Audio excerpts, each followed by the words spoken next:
Hi there! This video primarily focuses on males who want gender change since there are far more male to female transgenders and they're far more visible on the internet.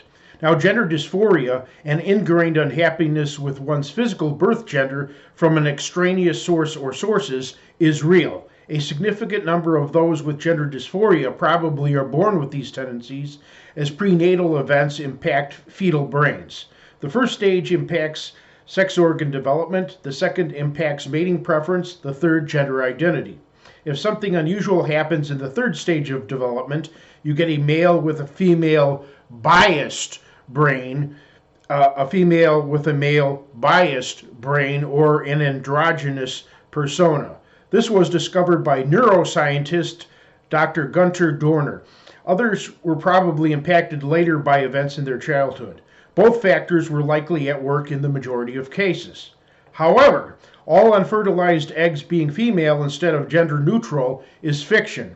The current formula XX, female, and XY, male, can be misleading.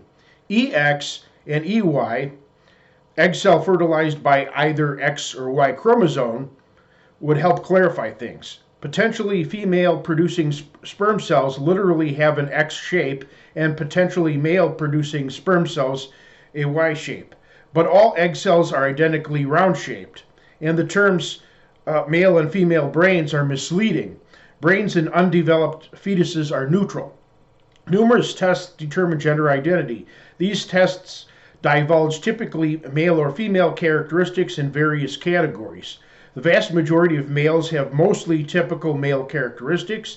The vast majority of females, mostly typical female characteristics. Very few are completely one way, though. Gender dysphoria is usually accompanied by a male having predominantly female characteristics and vice versa. Yet at the same time, these tests disprove the notion of absolute male and female brains as if they are apples and oranges. Rather, they are gender biased brains, as someone enjoys a certain type of music and dislikes another type. Especially since almost everyone has a mixture of male and female qualities regardless. However, many men with female biased brains are unhappy with their physical birth gender and content with being effeminate men.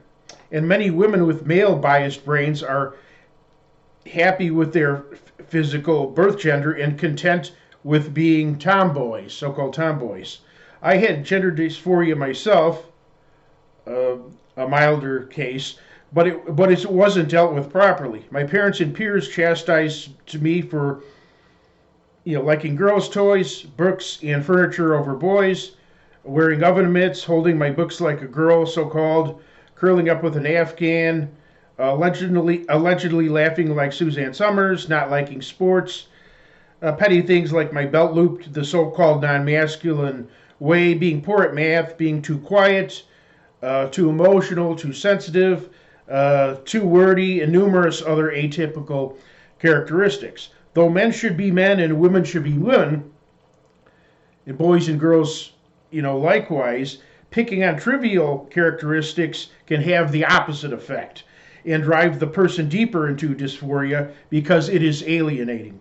The early church fathers were not recorded as being petty about particular mannerisms or not liking sports, especially since they had a low opinion of sports, generally speaking. Their concern was that men have manly qualities such as hard work, bravery, and assertiveness. Anyway, it's been said that God is so masculine, all men are feminine by comparison.